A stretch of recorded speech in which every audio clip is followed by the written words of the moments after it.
High, আসসালামু আলাইকুম। আমি কাজী হাসান সামি, পড়াশোনা করছি ঢাকা বিশ্ববিদ্যালয় আইন বিভাগে মাস্টার্সে। আজকে আমি তোমাদেরকে পড়াবো ইনশাল্লাহ একটা কবিতা। ঠিক আছে, সেই কবিতার নাম হচ্ছে কপোতাক্ষ নদ। সেই কবিতার নাম কি? কপোতাক্ষ নদ। ঠিক আছে, একটা কবিতা পড়াবো, সেই কবিতার নাম হচ্ছে কপোতাক্ষ নদ। লিখেছেন কে? মাইকেল মধুসূদন। বানানটা দেখো ভালো করে, মধুসূদন। ধয়ের নিচে রস্যুকার, দন্তাস্বয়ের নিচে দুর্গুকার। ঠিক আছে, মধুসূদন দত্ত। ঠিক আছে, ওকে ওকে ফাইন। তাইলে আমরা পরের স্লাইডে যাই। আচ্ছা ঠিক আছে, আমরা একটু কবি পরিচিতির দেখি। ঠিক আছে, একজনের কবিতা পড়বো তো ওনার ব্যাপারেও জানি একটু আটটু কী আর সমস্যা। ঠিক আছে, প্রথমে যে জিনিসটা জন্ম। ঠিক আছে, মাইকেল মধুসূদন দত্ত জন্ম কবে? 1824 সালের 25শে জানুয়ারি। কবে? 1824 সালের 25শে জানুয়ারি। তারিখটা তো ইম্পর্টেন্ট না, বাট যেই জিনিসটা ইম্পর্টেন্ট সেটা হচ্ছে যশোরের সাগরদাড়ি গ্রামে। ঠিক আছে, ওখানে জন্মগ্রহণ করেন। কিন্তু একটা সাল খুব ইম্পর্টেন্ট। সেই সালটা কি? সেই সালটা হচ্ছে 1843। কেন এই সালটা ইম্পর্টেন্ট? কারণ এই সালে মাইকেল মধুসূদন দত্ত খ্রিস্টধর্মে দীক্ষিত হন, অর্থাৎ উনি খ্রিস্টধর্ম গ্রহণ করেন। তখন তার নামের শুরুতে একটা শব্দ যোগে, সেই শব্দটার নাম কি? মাইকেল। তার মানে প্রথমে ওনার শব্দ নাম কি ছিল? মধুসূদন দত্ত। পরবর্তীতে 1843 সালে উনি কি হয়? খ্রিস্টান ধর্ম গ্রহণ করেন, আর দেন ওনার নামের সাথে যুক্ত হয় মাইকেল। তো ওনার পুরো নাম হয় কি? মাইকেল মধুসূদন দত্ত। মাইকেল ওই টাইপের আর কি। ঠিক আছে, আচ্ছা। কলকাতার হিন্দু কলেজে অধ্যয়নকালে ইংরেজি সাহিত্যের প্রতি তার তীব্র অনুরাগ জন্মে। পাশ্চাত্য জীবনযাপনের প্রতি প্রবল আগ্রহ, এবং পাশ্চাত্য মানে কি? মানে ইউরোপ, আমেরিকা, ওই অঞ্চলগুলোকে বলা হয় পাশ্চাত্য। ঠিক আছে, কারণ ওগুলা কি পশ্চিম দিকে অবস্থিত। এই জীবনযাপনের প্রতি প্রবল আগ্রহ এবং ইংরেজি ভাষায় সাহিত্য সাধনার তীব্র আবেগ তাকে ইংরেজি সাহিত্য রচনায় উদ্বুদ্ধ করে। ঠিক আছে, পরবর্তীকালে জীবনে বিচিত্র কণ্ঠকর অভিজ্ঞতা। কণ্ঠকর মানে কি? কঠিন। ঠিক আছে, কঠিন সমস্যাযুক্ত কণ্ঠকর অভিজ্ঞতায় তার এই ভুল ভেঙেছিল। বাংলা ভাষায় কাব্য রচনার মধ্য দিয়ে কবি তার কবি প্রতিভার যথাযথ স্ফূর্তি ঘটান। ঠিক আছে, আচ্ছা। তার কিছু বিশেষ উল্লেখযোগ্য রচনাটা আমরা আগে পড়ি। তার একটা অমর কীর্তি আছে। অমর কীর্তিটা কি? অমর কীর্তি হচ্ছে মেঘনাদবধ কাব্য। তার অমর কীর্তি কি? মেঘনাদবধ কাব্য। ওকে, এটা তোমরা ইন্টারে উঠলে পড়বা ইনশাল্লাহ। ঠিক আছে, তোমার ইন্টারে এটা আছে, এখন পর্যন্ত আছে। যদি তোমাদের সময় যা চেঞ্জ করে ফেলে তাহলে আই এম সরি। ওকে, তারপর তার আরও কিছু অন্যান্য কাব্য আছে, যেমন তিলোত্তমা সম্ভব কাব্য, ব্রজাঙ্গনা কাব্য, বীরাঙ্গনা কাব্য, চতুর্দশপদী কবিতা বলি। ঠিক আছে, এগুলো হচ্ছে তার আরও অন্যান্য কিছু কাব্য। আর অমর কীর্তি হচ্ছে মেঘনাদবধ কাব্য। ঠিক আছে, তার নাটকের মধ্যে আছে কৃষ্ণকুমারী, শর্মিষ্ঠা, পদ্মাবতী। ঠিক আছে, সব একটু মেয়েদের নাম। আর একটা আছে প্রহসন। প্রহসন দুটা কি কি একে কি বলে? সভ্যতা। আর হচ্ছে বুড় শালিকের ঘাড়ে রো। এগুলো হচ্ছে কি তার উল্লেখযোগ্য রচনা। ঠিক আছে, তিনি মৃত্যুবরণ করেন কত সালে? তিনি মৃত্যুবরণ করেন 1873 সালে 29শে জুন। নট ইম্পর্টেন্ট, এত ভালোভাবে পড়া লাগবে না। তার বিশেষ অবদান হচ্ছে তিনি বাংলা অক্ষে অমিত্রাক্ষর ছন্দ আর সনেট প্রবর্তন করেন। সনেট মানে কি? সনেট মানে হচ্ছে একটা 14 লাইনের কবিতা। ঠিক আছে, আমি তোমাদেরকে বুঝাই। 14 লাইনের কবিতা। ঠিক আছে, সেখানে প্রথমে থাকবে 8 লাইন, আরেকটা জায়গায় আর পরের স্তবকে থাকবে 6 লাইন। ঠিক আছে, এই 8 লাইন হচ্ছে তোমার ভাবের প্রবর্তনা, মানে এই 8 লাইন হচ্ছে ভাবের প্রবর্তনা বুঝাবে। আর এই 6 লাইনে তোমাকে তোমার ভাবের পরিণতি। ঠিক আছে, পরিণতি বোঝাবে। ঠিক আছে, এখন এগুলোর কিছু ছন্দ থাকতে পারে। ঠিক আছে, প্রথম স্তবক কত? 8 লাইনের, পরের স্তবক হচ্ছে 6 লাইনের। ঠিক আছে, ওকে। তো মোট কত হয়? মোট এই দুটা মিলায়া মোট হচ্ছে 14 লাইনের। ওকে, এই মোট হচ্ছে 14 লাইনের। আচ্ছা ঠিক আছে, এখন এগুলোর কিছু ছন্দ থাকতে পারে। ওকে, ছন্দ বিভিন্ন প্রকার হইতে পারে। যেমন একটা ছন্দ হইতে পারে তোমার ক খ খ ক ক খ খ ক।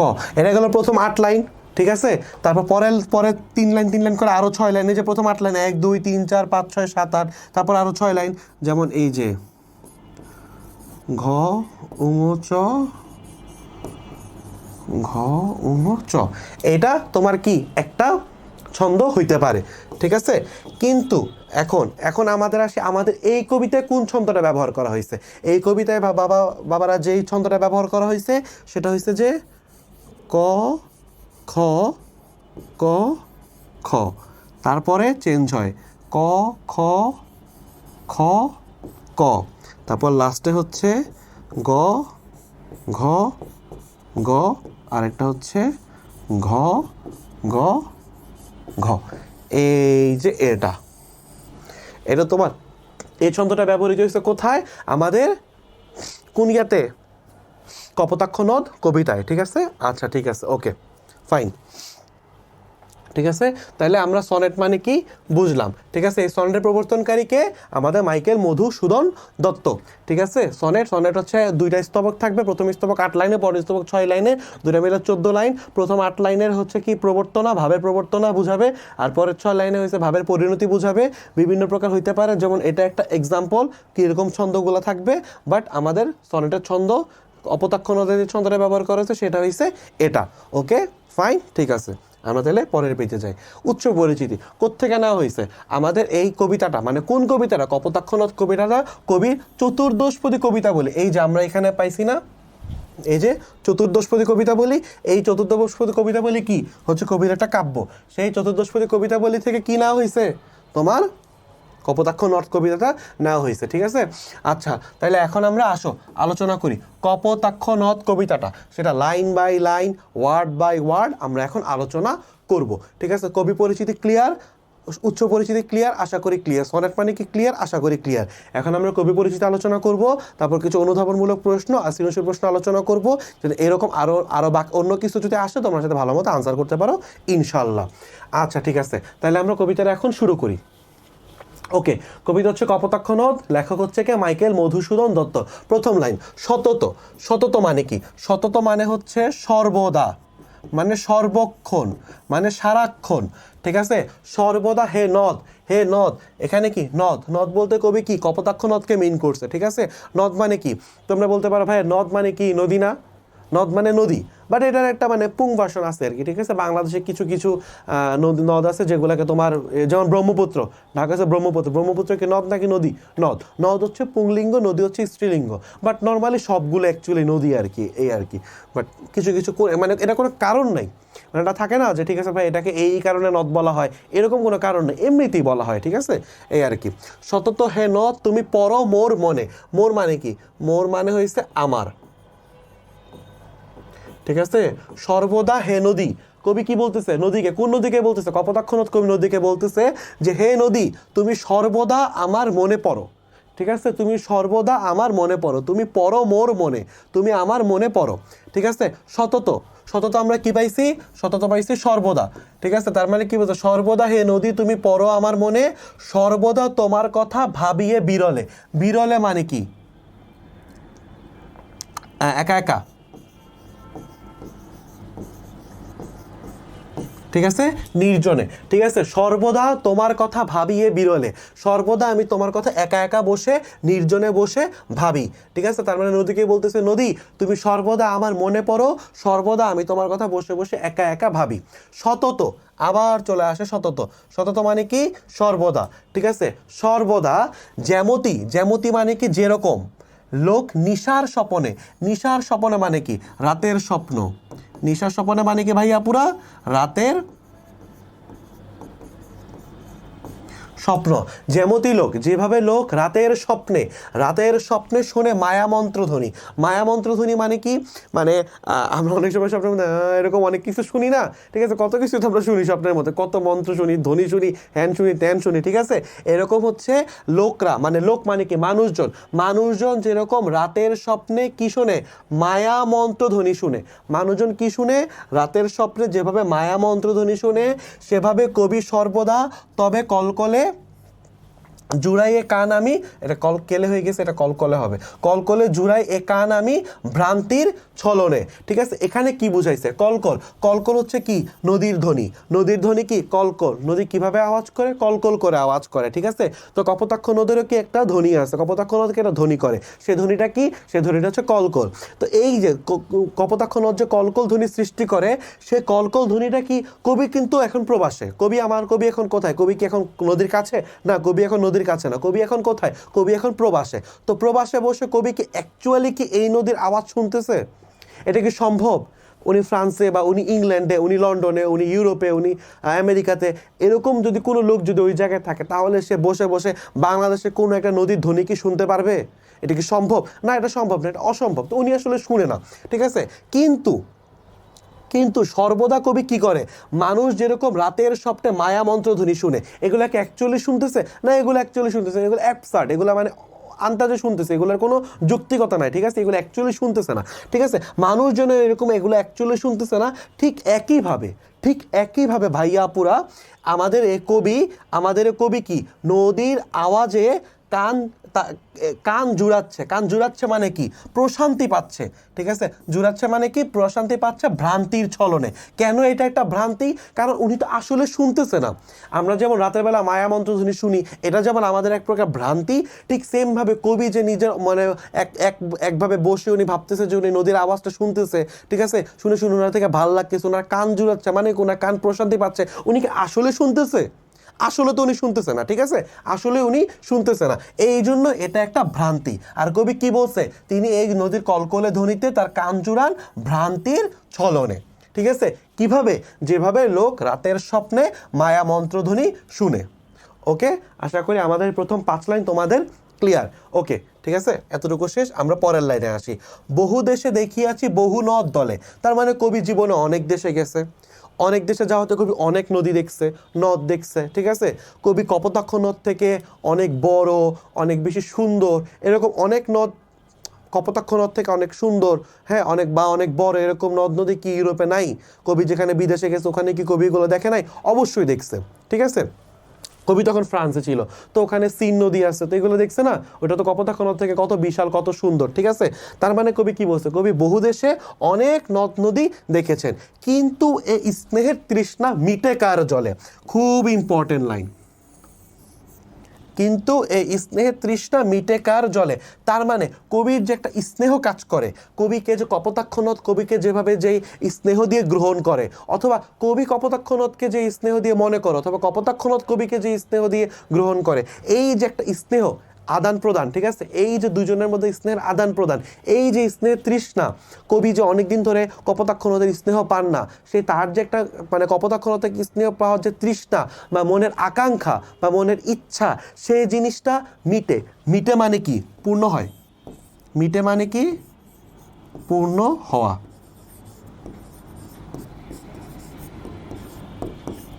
মিটা মানে কি, পূর্ণ হওয়া। কিন্তু এই স্নেহ, এই যে কবির মনে যে একটা স্নেহ, সেই স্নেহের তৃষ্ণা কার জলে, মানে কোন নদীর জলে, কোন নদীর পানিতে কবির যে এই যে একটা স্নেহের তৃষ্ণা, কপোতাক্ষ নদ থেকে কবি যে স্নেহটা পান, সেই স্নেহের যে একটা তৃষ্ণা, সেই তৃষ্ণা কবি জীবনে অনেক নদ নদী দেখছেন, অনেক দেশে গেছে, তাই কবি অনেক নদ নদী দেখছেন, কিন্তু এত নদ নদী দেখার পরও কোনো নদ নদী কি পারছে কবিকে তার যে তৃষ্ণা আছে সেই তৃষ্ণা মিটাইতে না পারে নাই, ঠিক আছে। ওকে, এই দুইটা লাইনের মানে হচ্ছে এটা। আচ্ছা, ঠিক আছে, এবার আমরা আসি পরের লাইনে কি বলছে, দুগ্ধ স্রোত রূপ তুমি জন্মভূমি স্তনে। হ্যাঁ, লাইনটা কি ভালোভাবে খেয়াল করো, দুগ্ধ স্রোত রূপী তুমি জন্মভূমি স্থানে। এখানে দুগ্ধ স্রোত রূপী তুমি জন্মভূমি স্থানে, এখানে কি বলছে, আমরা যেরকম আমরা জীবনযাপন করি কিভাবে, আমরা যখন জন্ম নিই, জন্ম নেওয়ার পর আমাদের বেঁচে থাকার একমাত্র অবলম্বন কি, আমাদের মায়ের বুক থেকে আমাদের জন্য যে খাবার আসে, যে দুধ আসে, সেটা, তাই না? ঠিক আছে, এটাই বলতেছে এখানে কবি নদীকে দুধের সাথে, নদীর পানিকে দুধের সাথে তুলনা করছে, আর জন্মভূমিকে আমাদের মায়ের বুকের স্তনের সাথে তুলনা করছে, ঠিক আছে। যে স্তন থেকে আমরা কি দুধ পান করে আমরা বেঁচে থাকি, নাহলে কি আমরা বাঁচতাম? নাহলে আমাদের জন্মের পর কী খাওয়াইতো আমাদেরকে? জন্মের পর আমরা কী খেয়ে মানে শক্তি পাই বা বেঁচে থাকি? তার মেইন অবলম্বন কি? মেইন অবলম্বনই তো আমাদের মায়ের বুকের দুধ, তাই না? ঠিক আছে, তো কবি এখানে জন্মভূমি স্তনে বলতে জন্মভূমিটাকে কিসের, মায়ের বুকের স্তনের সাথে তুলনা করছে, আর নদীর যে স্রোত অর্থাৎ নদীর যে পানি, সে পানিকে কবি মায়ের বুকের দুধের সাথে তুলনা করছে, ঠিক আছে। ঠিক আছে, তার মানে কবি বলতেছে এই যে মায়ের বুকের যে দুধ, সেই দুধ কোথায় যায়, আমাদের দেশমাতৃকার মানে দেশমাতৃকার স্তনে যায়। মানে দুধ যেরকম মায়ের বুকের স্তনে যায়, যেটা আমাদের প্রয়োজন পড়ে, যেটা আমাদেরকে বাঁচিয়ে রাখে, ঠিক সেমভাবে এই নদী তার সেই পানিটা দেয় কোথায়, জন্মভূমি স্তনে, ঠিক আছে। জন্মভূমিকে মায়ের বুকের স্তনের সাথে তুলনা করা হয়েছে, তাহলে জন্মভূমিকে দেয় কি, দেয় নদীর পানি, দেয় কি রূপে, দুধ রূপে বা দুগ্ধ রূপে। ওকে, ক্লিয়ার? আশা করি এই লাইনটা ক্লিয়ার। এই লাইনটা খুব ইম্পর্টেন্ট ভাইয়া আপুরা। তোমরা যদি আমার যে ব্যাখ্যাটা করছি আমি, সেই ব্যাখ্যাটা যদি তোমরা ক্লিয়ারলি না বুঝো, তাহলে একটু রিওয়াইন্ড করে একটু লাগলে পজ করে করে করে করে ভালো করে আমার লাইনটা বুঝো, ঠিক আছে? এগুলো ইম্পর্টেন্ট, মানে যেমন এই যে এই লাইনটা খুব ইম্পর্টেন্ট, এই দুটো লাইন খুব ইম্পর্টেন্ট, কিন্তু এগুলোর ব্যাখ্যাটা একটু সহজ, কিন্তু এইটার ব্যাখ্যাটা খুব কঠিন, ঠিক আছে? এটার ব্যাখ্যাটা খুব কঠিন, ঠিক আছে? তো একটু ভালো করে পড়ো, একটু ভালো করে বুঝে নাও, ওকে? ঠিক আছে, তাহলে এই গেল প্রথম 8 লাইন, ঠিক আছে? এখন আমরা আসি, তোমাদেরকে একটা জিনিস দেখানো হয় না, সেটা হচ্ছে যে ছন্দ, ঠিক আছে? ছন্দ দেখাইতে হবে, ঠিক আছে? ছন্দটা হচ্ছে কিরকম জানো? আমি এখানে এই লাইন করে দেখাই যাচ্ছে, ঠিক আছে? এই যে প্রথমে এটা হয়েছে ক, তারপর এটা হয়েছে খ, তারপর আবার ক, তারপর এটা হচ্ছে কি খ। এই যে দেখছো ক খ ক খ, এরপর এটা হয়েছে আবার কি ক, এর পরের দুইটাই হয়েছে কি খ, ক, এটা হয়েছে খ, এটাও খ, আর এটা হচ্ছে কি ক। তাহলে ক্লিয়ার? এই যে ক খ ক খ ক খ খ ক, ঠিক আছে? এই হচ্ছে আমাদের ছন্দ, ঠিক আছে? তাহলে আশা করি তোমাদের এই 8 লাইনও ক্লিয়ার, আশা করি তোমাদের এই ছন্দটাও ক্লিয়ার, ঠিক আছে? ওকে, আমরা তাহলে পরের স্লাইডে চলে যাচ্ছি, ঠিক আছে? এখন আসো দেখো, এখন আসে কি আমাদের 1 থেকে 8 নাম্বার লাইন গেল, এখন হচ্ছে আমাদের 9 থেকে 14, অর্থাৎ দ্বিতীয় স্তবকের 6 লাইন। প্রথম স্তবকের 8 লাইনে আমরা কি গেল? ভাবের প্রবর্তনা, ঠিক আছে? ওইটা ছন্দ কি ক খ ক খ ক খ খ ক, ঠিক আছে? এখন আমরা আসবো দ্বিতীয় 6 লাইন। দ্বিতীয় 6 লাইনে কি হবে? দ্বিতীয় স্তবকের 6 লাইনে কি থাকবে? ভাবের পরিণতি, ঠিক আছে? আর ভাবের পরিণতি, আর তোমার ইয়াটা কিরকম হবে? ছন্দটা কিরকম হবে? এই যে আমরা কি পড়ছিলাম, গ, এটা হচ্ছে ঘ, ঠিক আছে? তারপর আবার গ, ওকে ফাইন। তারপর হচ্ছে কি আবার ঘ, এটা হচ্ছে গ, এটা হচ্ছে ঘ, okay clear? I hope clear, ঠিক আছে? ওকে, এটা দেখো তোমাদেরকে দেখাইছিলাম না, এই যে ক খ ক খ ক খ খ ক গ ঘ গ ঘ গ গ, ঠিক আছে? এটা হচ্ছে কি আমার কপোতাক্ষ নদ কবিতার, ঠিক আছে? ঠিক এইভাবেই আমরা কবিতাটা পাইলাম, ঠিক আছে? ছন্দগুলো পাইলাম। তাহলে প্রথম 8 লাইন বোঝানো হয়েছে, এখন আসো আমরা পরবর্তী 6 লাইন ভালো করে বুঝবো ইনশাল্লাহ, ঠিক আছে?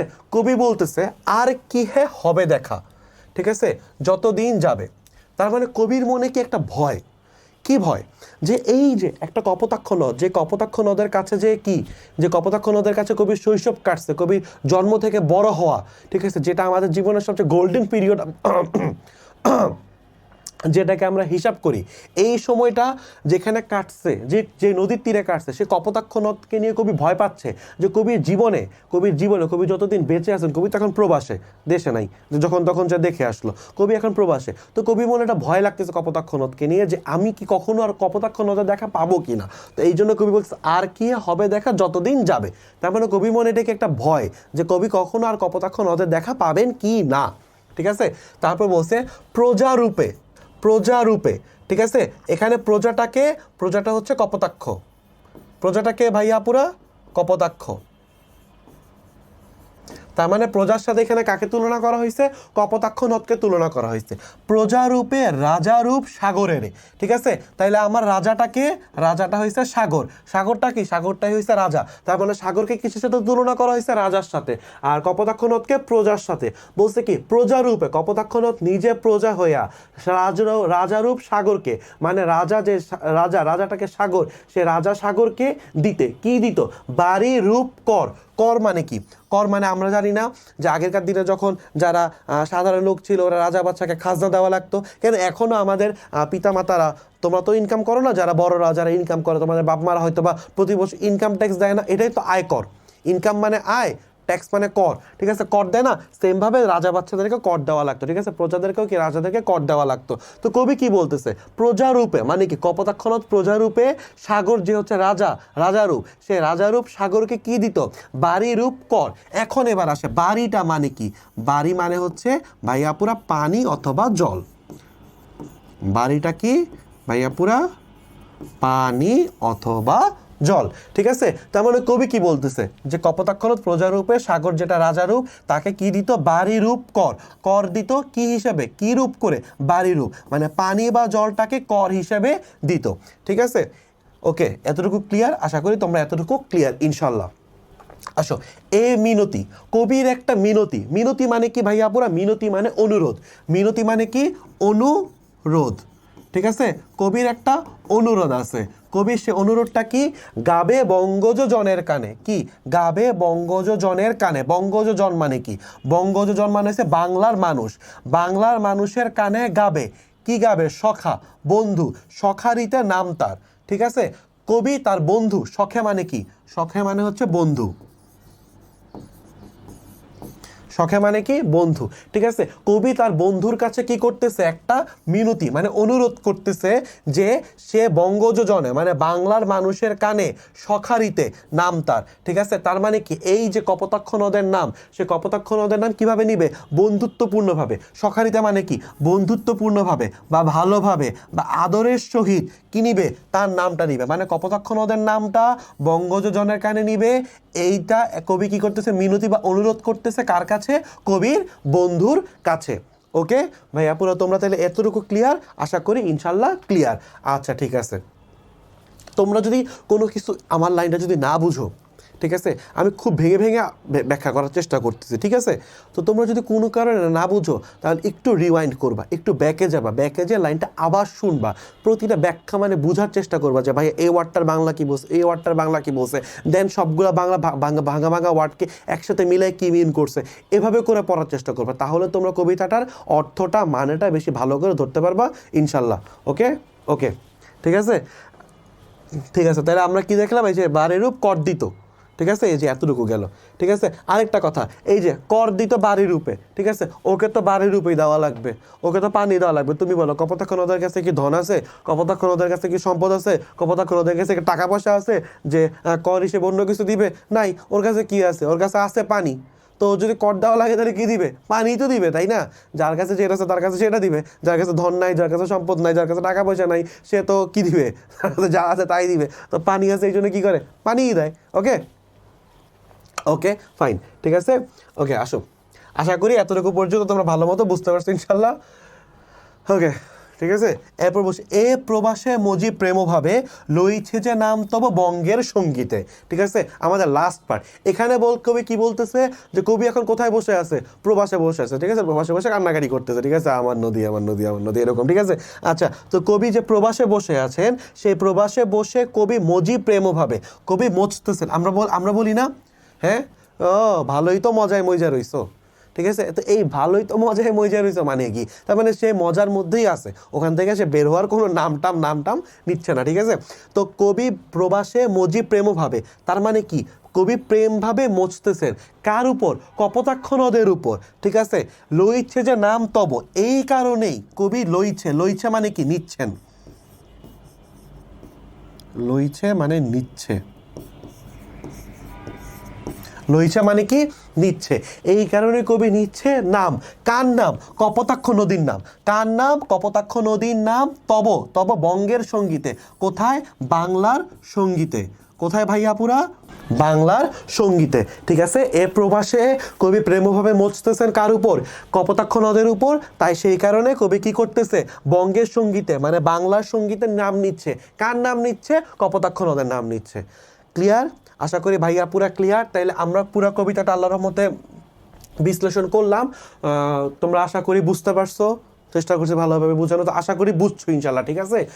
আর ঠিক আছে, তাহলে এখন আমরা কি দেখতে পাই? এই কবিতার মধ্যে কোন কোন দিকগুলো ফুটে উঠছে? এই কবিতার মধ্যে কয়েকটা বিষয় ফুটে উঠছে না? ফুটে উঠছে, আমরা ওগুলো একটু আলোচনা করি, ঠিক আছে, 1 মিনিটের মধ্যে। আমরা দেখতে পাই কবি সর্বদা এই নদীর কথা ভাবে, ঠিক আছে। কবি 1 নম্বরে সর্বদাই নদীর কথা ভাবে। তারপর মায়ামন্ত্র ধ্বনির মতো এই নদীর কলকলে ধ্বনি শুনে কবি নিজের প্রাণ জুড়াচ্ছে, তাই না? মানে হালকা মাথা পাগলামি এটাকে বলে আর কি। ওকে আচ্ছা থাক, সমস্যা নেই। মানুষ তার প্রথম ভালোবাসার জন্য অনেক পাগলামি করতে পারে, ঠিক আছে। এটা হচ্ছে এরকম একটা পাগলামি। ওকে, আচ্ছা ঠিক আছে। তারপর হচ্ছে কবি জীবনে অনেক নদ নদী দেখছেন, কিন্তু তার যে স্নেহের তৃষ্ণা আছে সেই তৃষ্ণা অন্য কোনোখানে মিটতেছে না, ঠিক আছে। তারপর কবির মতে কি দুগ্ধস্রোতরূপী নদী হচ্ছে নিজের নিজের নদীকে তুলনা করছে দুধের সাথে, আর জন্মভূমিক স্তন তুলনা করছে মায়ের স্তনের সাথে, ঠিক আছে। তো দুধ যেভাবে মায়ের স্তনে আসে সেভাবে কবি কি বলছে, এই নদীও জন্মভূমিকে দুধ দিচ্ছে, মানে কি পানি রূপে দুধ দিচ্ছে। ওকে, ঠিক আছে। তারপর আমি দেখতে পাই যে কবি ভয় পাচ্ছে যে আর কখনো কবির সাথে দেখা হবে কিনা, ঠিক আছে। এরপর কবি বলতেছে যে কপোতাক্ষ নদের প্রজা, তো সে একটা রাজারূপ সাগরকে কি দিত, বাড়িরূপ, মানে কি পানি হিসেবে কি দিত, কর দিত। কর দিত কি, পানি, পানি কর দিত, ঠিক আছে। তো কবি বলতেছে, কবি তার বন্ধুর কাছে কি অনুরোধ করতেছে, হ্যাঁ কি অনুরোধ করতেছে, যে যাতে করে তার বন্ধু কি বঙ্গজ জনের কানে, মানে কি বাংলার মানুষের কানে এই কবি এই নদীর নাম কি আদরভাবে নেয়, ভালোভাবে নেয়, ঠিক আছে, এভাবে যাতে নেয়, ঠিক আছে। তারপর কবি লাস্টে বলতেছে যে কবি প্রবাসে বসে বসে তো এই কবিতার প্রেমে, এই কবিতা বলি সরি, এই নদের প্রেমে মজতেছে, এই জন্যই কবি কি করতেছে, বঙ্গের সঙ্গীতে, মানে কি বাংলার সঙ্গীতে এই কবিতার নাম নিচ্ছে। ওকে, ঠিক আছে। আমি আশা করি তোমরা এই কবিতাটা খুব ভালো মতো বুঝছো ইনশাল্লাহ। এটা অনেক কঠিন একটা কবিতা, আর লাইনগুলো খুবই ইম্পর্টেন্ট, তো ভেঙে ভেঙে বোঝাও খুব জরুরি। আশা করি তোমাদেরকে আমি বুঝাইতে পারছি, আর যদি না পারছি ইনশাল্লাহ, তোমরা বুঝছো ইনশাল্লাহ, কোনো জ্যোতিরতি নেই, ঠিক আছে, তোমরা কি বুঝছো ইনশাল্লাহ। ওকে, ঠিক আছে। এখন আমরা আসি কি কিছু অনুধাবনমূলক প্রশ্ন, ঠিক আছে। সবগুলো তো আর আমি ক্লাসে আলোচনা করতে পারবো না, আমি কিছু ক্লাসে আলোচনা করে দিব, তাতে করে কি হবে, তুমি মানে বাকিগুলা নিজে আনসার করতে পারবা ইনশাল্লাহ, ঠিক আছে। বা কিভাবে আনসার করতে হবে ওগুলো আমি একটু আলোচনা করে দিচ্ছি, ঠিক আছে। প্রথম জিনিসটা যেটা প্রশ্নটা আসে সেটা হচ্ছে জুড়াইয়ে কা নামে ভ্রান্তির ছলনে ব্যাখ্যা করো, ঠিক আছে। জুড়াইয়ে কা নামে ভ্রান্তির ছলনা মানে কি, তো কবি বলছে যে মানুষজন যেভাবে স্বপ্নের মধ্যে মায়া মন্ত্রধ্বনি শুনে, ঠিক আছে, সেভাবে এগুলো কি অ্যাকচুয়াল না, স্বপ্নের মধ্যে শুনতেছে, রাতের স্বপ্নে শুনতেছে। ঠিক সেমভাবে কবি যখন এক মনে যখন নদীর কথা ভাবে, তখন কবির মনে কি ওই কলকলে ধ্বনিটা আওয়াজ করে, ওই কলকলে ধ্বনির আওয়াজ কি কবির মাথার মধ্যে হয়।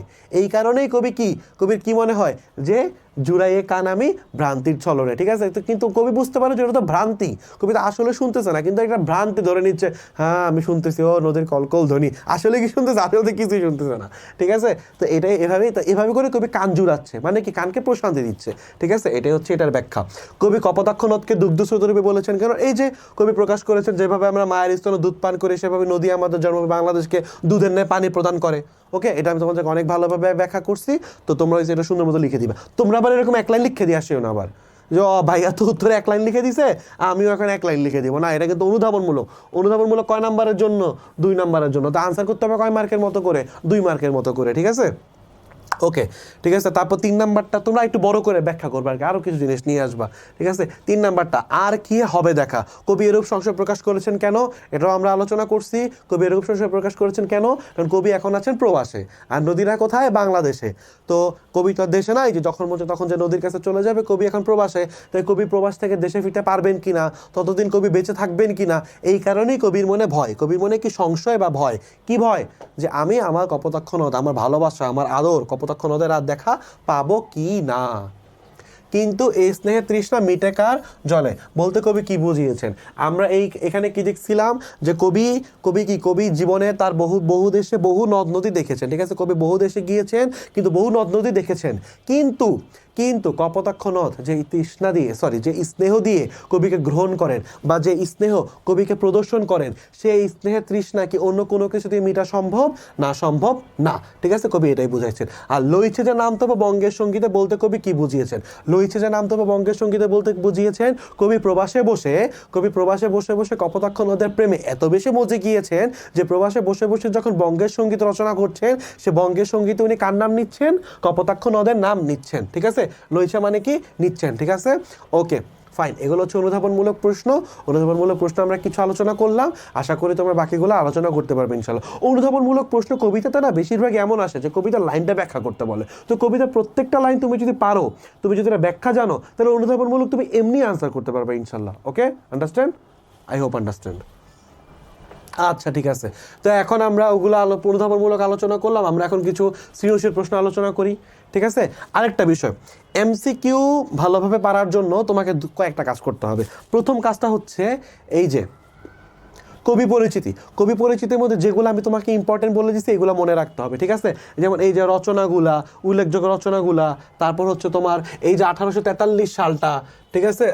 তারপর হচ্ছে যে যশোরের সাগরদাড়ি, তারপর অমিত্রাক্ষরছন্দ সনেটের প্রবর্তন, এগুলা, ঠিক আছে? তারপর এই যে এগুলো সবগুলা উল্লেখযোগ্য রচনা, সবগুলা এগুলো ভালো করে মনে রাখতে হবে, ঠিক আছে?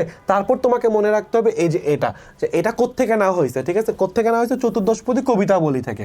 ওকে, ফাইন। তারপর আসে এই কবিতা, ঠিক আছে? এই কবিতার প্রত্যেকটা লাইন ওয়ার্ড বাই ওয়ার্ড তুমি যদি পারো, ঠিক আছে, ঠিক আছে, তো তুমি সব কিছু পারবা, ঠিক আছে?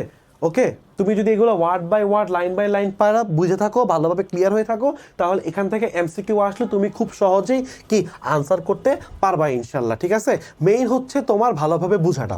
একটা কবিতা তোমার যদি ভালোভাবে মাথায় থাকে, সেই কবিতার ব্যাখ্যাটা মাথায় থাকে, লাইন বাই লাইন তোমার মাথায় থাকে, ওয়ার্ড বাই ওয়ার্ড তোমার মাথায় থাকে, তাহলে সে কবিতা থেকে এমসিকিউ আসলে তুমি কেন পারবা না? আমাকে বলো, কেন পারবা না? তোমাকে পারতে হবে, তোমাকে পারতে হবে, পারতে হবে, পারতে হবে। ওকে, ইনশাল্লাহ।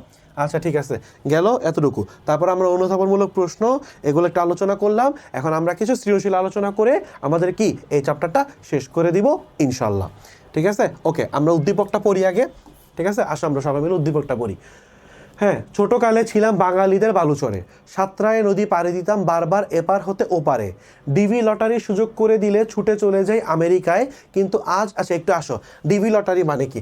আগে এক সময় এরকম সিস্টেম ছিল, অনেক দেশ থেকে অনেক মানুষ কি করতো, এরকম তোমার লটারিতে নাম দিত, এরপর যাদের যাদের নাম উঠতো ওরা আমেরিকা যাওয়ার সুযোগ পাইতো, এটা হচ্ছে ডিভি লটারি। ওকে, আসো, যে এখন বন্ধ, এখন কিন্তু এই অপশন দিয়ে আমেরিকা যাওয়ার সুযোগ নাই। ওকে, ডিভি লটারির সুযোগ করে দিলে ছুটে চলে যায় আমেরিকায়, কিন্তু আজ মন শুধু ছটফটায় আর শয়নের স্বপনে বাড়ি দিয়ে যায়, মধুময় স্মৃতিগুলো আমাকে কাঁদায়, তবু দেশে আর নাহি ফেরা হয়। ওকে ওকে, ঠিক আছে, আমরা উদ্দীপকটা ভালো মতো পড়লাম, ঠিক আছে? এখন আমরা কিছু গ আর ঘ আলোচনা করি। সৃজনশীল মানে কি? সৃজনশীল মানে তো ক খ গ ঘ সবই সৃজনশীল, বাট আমি এখানে অ্যাকচুয়ালি সৃজনশীল বলতে তোমাদেরকে গ আর ঘ মিন করতেছে, কারণ অনুধাবনমূলক এমসিকিউ সেগুলো হচ্ছে আমাদের আলোচনাগুলো ভালোভাবে শুনলেই তুমি অটোমেটিক পারবা ইনশাল্লাহ, ঠিক আছে? তো খ নাম্বারটা তোমাকে একটু আলোচনা করলাম, এখন কিছু গ আর ঘ নিয়ে আলোচনা করব, দেন শেষ ইনশাল্লাহ। ওকে, ঠিক আছে। উদ্দীপকে প্রতিফলিত অনুভূতি কপোতাক্ষ নদ কবিতার আলোকে তুলে ধরো। তাহলে উদ্দীপকে আমরা কোন অনুভূতি প্রতিফলিত হয়েছে? আমরা দেখছি যে উনি কি করছে, বিদেশ চলে গেছে, কিন্তু বিদেশ চলে যাওয়ার পরও ওনার যে শৈশবকালে যে স্মৃতি, সেই শৈশবকালের স্মৃতির জন্য ওনার মন কি ছটফটাচ্ছে, সেই মধুময় স্মৃতিগুলো ওনার কি বারবার মনে পড়তেছে, ঠিক আছে? তা আমরা কি কবিতার মধ্যে জিনিসটা প্রতিফলন হতে দেখছি? অবশ্যই দেখছি। কবি যখন বিদেশ চলে গেছে, প্রবাসে বসে বসে কবি কিসের কথা মনে করছে? কপোতাক্ষ নদের কথা মনে করছে, তাই না? কবির যে শৈশবকালের স্মৃতি, ওই শৈশবকালের স্মৃতির কথা মনে পড়ছে, তাই না? তাহলে প্রতিফলিত হয়েছে কি হয় নাই? হয়েছে, ঠিক আছে? কোন জিনিসটা প্রতিফলিত হয়েছে? হ্যাঁ, অনুভূতি আলোচনা করতে পারবা ইনশাল্লাহ, এটা আশা করি পারবা, ঠিক আছে? আর ঘ নাম্বারটা কি বলছে? উদ্দীপকে প্রতিফলিত অনুভূতির অন্তরালে যে ভাবটি প্রকাশ পেয়েছে তাই কপোতাক্ষ নদ কবিতার মূল ভাব, ঠিক আছে? ঠিক নাকি না বলো? এখন এখানে বিষয়টা আসে মূল ভাব আর সমগ্র ভাব, ঠিক আছে? কবিতার মধ্যে এই দুইটা কোয়েশ্চেন তোমার খুবই ঝামেলা হবে। গদ্য থেকে আলোচনা করা যায়, কারণ তুমি একটা গদ্য যদি ভালো করে পড়ো, ঠিক আছে, ওখান থেকে তুমি সৃজনশীল এমসিকিউ খুব ভালোভাবে আলোচনা করতে পারবা, ঠিক আছে? এমসিকিউ বলি, সরি আমি বলছি, মানে সৃজনশীল অনুধাবনমূলক, মানে সৃজনশীল মানে কি, গ ঘ অনুধাবনমূলক, এগুলো তুমি খুব ভালো মতো আনসার করতে পারবা ইনশাল্লাহ, ঠিক আছে? কিন্তু কবিতা না খুব সমস্যা করে, কারণ গল্প হচ্ছে একটা এত বড় গল্প, ঠিক আছে? 4 পেজ 5 পেজ 7 পেজের গল্প, ঠিক আছে? এই গল্পটা ভালো করে পড়লে, এই গল্প থেকে মোটামুটি আলোচনা করলেই দেখা গেছে তুমি ইজিলি 2 পেজ 2.5 পেজের আনসার লিখে দিয়ে আসতে পারবা। গয়ের জন্য 1.5 পেজ, গয়ের জন্য 2 পেজ, ইজিলি তুমি আনসার করে দিয়ে আসতে পারবা, ঠিক আছে? ইনশাল্লাহ। কিন্তু তোমার সমস্যাটা কোথায় হয়? সমস্যাটা হয় যায় তোমার কবিতাতে, কারণ কবিতা হচ্ছে ছোট্ট একটা কবিতা, এগুলো হচ্ছে নিজেরাই হচ্ছে 10 লাইন 15 লাইন 20 লাইনের, এখন ওখান থেকে আনসার করা লাগে 3 পেজ, 1.5 পেজের গ, 2 পেজের ঘ, এটা এক বিশাল সমস্যা, ঠিক আছে? ঠিক আছে, তাহলে এখন আসো, তাহলে এখন আমরা দুইটা কথা নিয়ে আলোচনা করব। একটা হচ্ছে মূল ভাব, দাঁড়াও একটা প্লাস দিয়ে একটা নতুন একটা স্লাইড আনি, ঠিক আছে? একটা হচ্ছে কি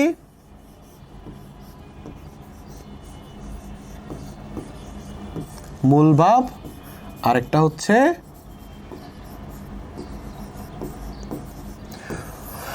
সমগ্র ভাব, ঠিক আছে। মূল ভাব মানে কি? মূল ভাব মানে হচ্ছে এই কবিতাটার মধ্যে যে একটা কোর বিষয়, প্রত্যেকটা কবিতার যেটা কোর বিষয় অর্থাৎ মূল বিষয়, একদম প্রধান বিষয়, সেটাই হচ্ছে তোমার মূল ভাব। আর সমগ্র ভাব মানে কি? সমগ্র ভাব মানে হচ্ছে এই কবিতার মধ্যে এ টু জেড যে যে জিনিসগুলো প্রকাশিত হয়েছে সব কিছু। যেমন আমরা যদি এই কবিতার ব্যাপারে আলোচনা করি, তাহলে এই কবিতার মূল ভাব কোনটা? এই কবিতার মূল ভাব কোনটা ভাইয়া পুরো? এই কবিতার মূল ভাব হচ্ছে কি? তোমার শৈশবের স্মৃতিকথা, ঠিক আছে, বা স্মৃতিকথা, স্মৃতিকাতরতার আবরণে গভীর দেশপ্রেম প্রকাশ পাওয়া, ঠিক আছে, এটা হচ্ছে কি মূল ভাব, ঠিক আছে। কিন্তু সমগ্র ভাব কি এটা? এটা তো সমগ্র, মমগ্র না, সরি, সমগ্র, সমগ্র ভাব। কিন্তু সমগ্র ভাব কি এটা? না, সমগ্র ভাব এটা না। সমগ্র ভাবের মধ্যে অনেক কিছু থাকতে পারে। সমগ্র ভাবের মধ্যে থাকতে পারে তোমার কবির মনে যে ভয় ছিল, ঠিক আছে, কবি যে ভ্রান্তি ছিল, কবি যে ভ্রান্তির ছলনে যে কান জুড়াইছে, কবির মনে যে ভয় ছিল যে কবি আর কখন এটা দেখা পাবে কি না, ঠিক আছে, এই জিনিসগুলো, এই যে আরো কত কিছু জিনিস আছে তো, ঠিক আছে। তারপর কবি অনেক নদ নদী দেখেছে, কিন্তু তারপরও কবি স্নেহের তৃষ্ণা মিটে না, ঠিক আছে। তারপর হচ্ছে যে তোমার ভাইয়া পরে কবি কবি তার নিজের বন্ধুর কাছে অনুরোধ করতেছেন যাতে কবি এই কপোতাক্ষ নদের নাম সবখানে সুন্দরভাবে নেয়, ঠিক আছে। এই যে এত কিছু, এত কিছু, এই সবগুলোই হচ্ছে কি ভাইয়া পুরো আমাদের মূল ভাব, সরি, সমগ্র ভাব, ঠিক আছে। তো তোমাকে যদি বলো সমগ্র ভাব আলোচনা করতে, সমগ্র ভাব প্রকাশিত হয়েছে কি হয় নাই, তখন তুমি সবগুলো জিনিস আনবা। কিন্তু তোমাকে যদি বলে শুধুমাত্র মূল ভাব আলোচিত হয়েছে কি হয় নাই, তাহলে সেক্ষেত্রে তুমি কি করবা? শুধুমাত্র তোমার যে কবিতার মূল ভাব, ঠিক আছে, যেমন এই কবিতার মূল ভাব বা মেইন বিষয় বা প্রধান বিষয়টা কি, কি সেটা হচ্ছে কি তোমার স্মৃতিকাতরতার আবরণে গভীর দেশপ্রেম প্রকাশ পাওয়া, এটাকে প্রকাশিত হয়েছে কি হয় নাই এটার উপরে ডিপেন্ড করে, ঠিক আছে।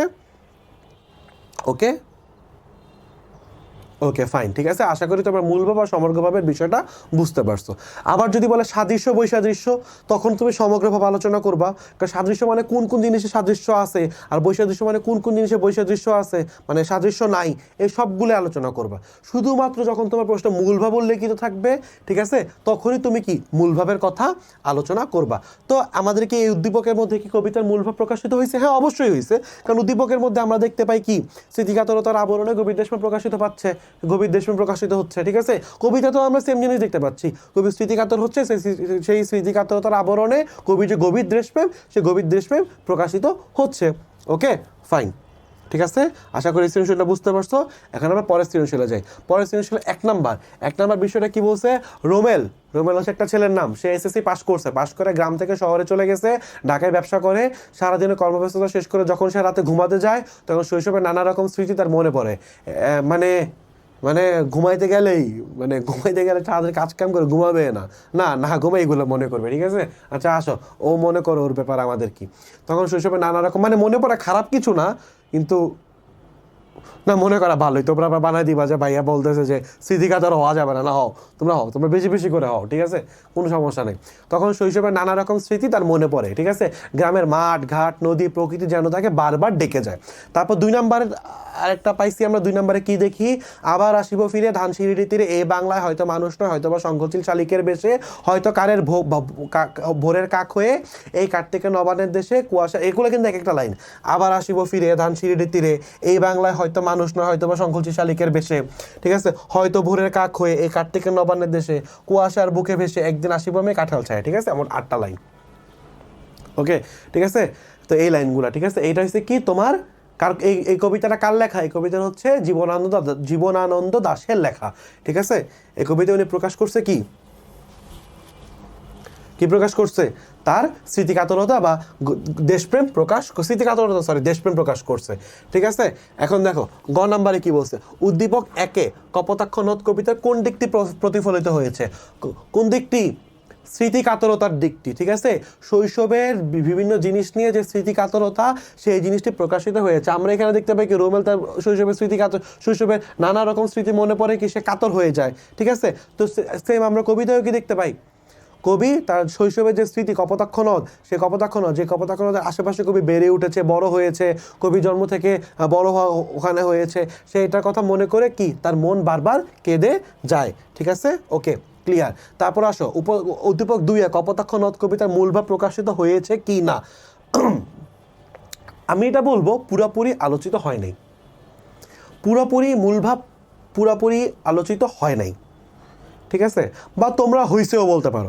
বাংলার মধ্যে এটাই একটা মজা, ঠিক আছে? তুমি যদি হইছে বইলেও যদি তুমি আলোচনা করে বুঝে দিতে পারো কিভাবে কিভাবে হয়েছে, তুমি নাম্বার পাবা। তুমি যদি হয় নাই বইলেও আলোচনা করতে পারো ঠিক মতো যে কিভাবে কিভাবে হয় নাই, তুমি স্টিল নাম্বার পাবা। কিন্তু বিষয়টা হচ্ছে তোমার আলোচনাটা কি হইতে হবে, ভ্যালিড হইতে হবে, সলিড হইতে হবে। তুমি লিখে দিলা হয়েছে, তো এবার বলে তোমার ইচ্ছা মতো মন মতো আলোচনা করে গেলা, তাইলে হইলো না। তুমি যদি বলো হয় নাই, লিখে মন মতো আলোচনা করলা, তাহলে তুমি নাম্বার পাবা না। কিন্তু তুমি হয়েছে বলো বা হয় নাই বলো, যেটাই বলো, তুমি যদি ঠিক মতো আলোচনা করতে পারো, তোমার আলোচনা যদি যৌক্তিক হয়, সঠিক হয়, নির্ভুল হয়, তাহলে তোমাকে নাম্বার দিতে সেই শিক্ষক বাধ্য, এবং উনি খুশি মনে তোমাকে নাম্বার দিবে। আন্ডারস্ট্যান্ড? ওকে, ঠিক আছে। এখানে কি বলছে, আবার আসিব ফিরে ধানসিঁড়িটির তীরে, এই বাংলায় হয়তো মানুষ নয়, হয়তো বা সংকলচি চালিকের বেশে, হয়তো ভোরের কাক হয়ে কার্তিকের নবান্নের দেশে, কুয়াশার বুকে ভেসে একদিন আসিব এ কাঁঠাল ছায়ায়। তাইলে কি, তাহলে আমরা যখন এই সৃজনশীলটা পড়ি, এই উদ্দীপকটা পড়ি, তখন আমরা কি দেখতে পাই যে এটা কবিতাটা, এটা মূল ভাবটা প্রকাশিত হয়েছে কি হয় নাই? হয়েছে। ঠিক আছে, আমি একটু বলছিলাম হয় নাই, না, অ্যাকচুয়ালি হয়েছে। কীভাবে হয়েছে? কারণ এই যে কবির ওখানে যেমন একটা স্মৃতিকাতরতা ছিল, ঠিক আছে, এখানেও কিন্তু একটা স্মৃতিকাতরতা প্রকাশ পাচ্ছে। কারণ কবি ধানসিঁড়ির তীরের কথা বলতেছেন, ঠিক আছে, শঙ্খচিল, মানে তারপর হচ্ছে যে কি, তারপর বলছে কার্তিকের নবান্নের দেশের কথা বলতেছেন, কুয়াশার বুকে বেশে, ঠিক আছে, কাঁঠাল ছায়ার কথা বলতেছেন, ঠিক আছে। তার মানে কিছু জিনিসের উল্লেখ এখানেও আছে। পাশাপাশি কবি এখানে ফেরত আসার কথা বলতেছেন, তার মানে কি, এখানে কবি দেশপ্রেম প্রকাশ পাচ্ছে। ঠিক আছে, তাহলে স্মৃতিকাতরতাও আছে, দেশপ্রেমও আছে। উদ্দীপক কবিতা তো এটাই ছিল, স্মৃতিকাতরতার গভীর দেশপ্রেম, এই দুইটাই মূল ভাব। তাহলে কি আমাদের প্রশ্নটা কি, মূল ভাব প্রকাশিত হয়েছে কি হয় নাই? হ্যাঁ, হয়েছে। ঠিক আছে, ওকে, এখন এটা নিয়ে আলোচনা করতে হবে। এখন আমরা আসো লাস্ট একটা সৃজনশীল দেখি চ্যাপ্টারটা শেষ করার আগে ইনশাল্লাহ। গ্রামের দুরন্ত বালক ফটিক শিক্ষালাভের উদ্দেশ্যে মামার সাথে শহরে আসে। মামির অনাদর অবহেলা এ স্বাধীনচেতা বালকের জীবনটা যেন প্রভুহীন কুকুরের মতো কিসের মতো? প্রভুহীন কুকুরের মতো হয়ে গেল। দেয়ালের মধ্যে আটকা পড়ে কেবলই তার গ্রামের কথা মনে পড়তো। প্রকাণ্ড, প্রকাণ্ড মানে কি, বিশাল একটা ঢাউস ঘুরি নিয়ে বৌ বৌ শব্দে উড়িয়ে বেড়াবার সে মাঠ, ঝাঁপ দিয়ে সাঁতার কাটা সে নদী তার চিত্তকে আকর্ষণ করত। ঠিক আছে, এখানে এই যে দেখো দেয়ালের মধ্যে আটকা পড়ছে, তার মানে একে তুমি প্রবাসের সাথে তুলনা করতে পারো, করে গ্রামের কথা মনে পড়তো, তো শৈশবের স্মৃতিচারণের কথা তুমি তুলতে পারো। ঠিক আছে, সে মামির অনাদর অবহেলায় ছিল। আসো এবার আমরা দুটো প্রশ্ন পড়ি। উদ্দীপকের সাথে কপোতাক্ষ নদ কবিতার কোন দিকটি সাদৃশ্যপূর্ণ? আমরা একটু আগে সাদৃশ্য বৈসাদৃশ্য কথা বলছিলাম না, চলে আসছে আমাদের সাদৃশ্যের কথা। ঠিক আছে, কোন কোন দিকটি সাদৃশ্যপূর্ণ? কোন কোন দিকটি? স্মৃতিকাতরতার দিকটি সাদৃশ্যপূর্ণ, দুজনই স্মৃতিকাতর, তারপর দুইজনই অন্য জায়গায় যে আটকে গেছে, এই জিনিস সাদৃশ্যপূর্ণ। কিভাবে? কারণ কবি প্রবাসে যে আটকে গেছে, আর আমাদের ফটিক বাবা কোথায় যে আটকে গেছে? ফটিক যে মামার সাথে শহরে যে আটকে গেছে। ফটিক আটকে গেছে কোথায়? শহরে, আর কবি আটকে গেছে কোথায়? প্রবাসে। ঠিক আছে, তারা তাদের কি, তাদের শৈশবের যে স্মৃতি, যেগুলোর কথা মনে করে তারা বারবার কাঁদে, এগুলো সাদৃশ্য। এরা কাছে ফেরত আসতে পারে? আসতে পারে না। দুজনের কারো পক্ষে ফেরত আসা সম্ভব না, কেউ ফেরত আসা পারতেছে না। এটাও কি তাদের মধ্যে কি সাদৃশ্য? ঠিক আছে, এই জিনিসগুলো সাদৃশ্য। ও বিভিন্ন তার শৈশবে বিভিন্ন কিছুর কথা মনে করে। ঠিক আছে, সেই নদীর কথা, সেই নদী তার কি চিত্তকে আকর্ষণ করে। সেম কপোতাক্ষ নদের কথা কবি স্মরণ করতো। এই জিনিসগুলো হচ্ছে তার সাদৃশ্য। ঠিক আছে, ওকে, এগুলো আলোচনা করবা। দাও ফিরে সে অরণ্য, দাও ফিরে সে অরণ্য মানে কি, আমাকে আমার বন ফেরত দাও, এ নগর নিয়ে যাও।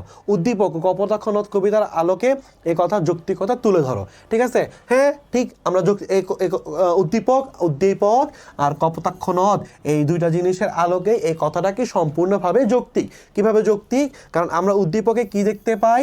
উদ্দীপকে দেখতে পাই যে ফটিক শহরে চলে গেছে, কিন্তু স্টিল ওর গ্রামের কথা, ওর গ্রামের ওই শৈশবের স্মৃতির কথা, এগুলো ওকে বারবার স্মরণ করে। ঠিক আছে, সেমভাবে আমাদের কবিও কি করে, আমাদের কবি কপোতাক্ষ নদের কবি কি করে, সে প্রবাসে যায়, কিন্তু প্রবাসে যেও খালি বারবার ওটার কথা মনে পড়ে, ওরা খালি বারবার কি কপোতাক্ষ নদের কাছে ফিরে আসতে চায়। ঠিক আছে, তাহলে এই কথাটা কি যৌক্তিক নাকি যৌক্তিক না?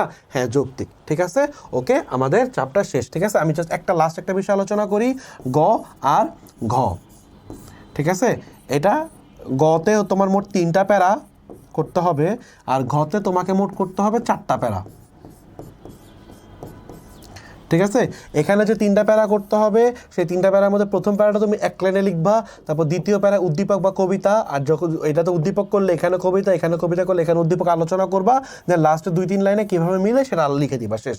কিন্তু ঘয়ের বেলা তুমি প্রথম এক লাইনের মধ্যে তুমি কি করলা, মেইন থিমটা লিখলা, তারপর এখানে আর এখানে একটার মধ্যে উদ্দীপক, একটার মধ্যে কবিতা, যে কোনো একটার মধ্যে উদ্দীপক, যে কোনো একটার মধ্যে কবিতা আলোচনা করবা।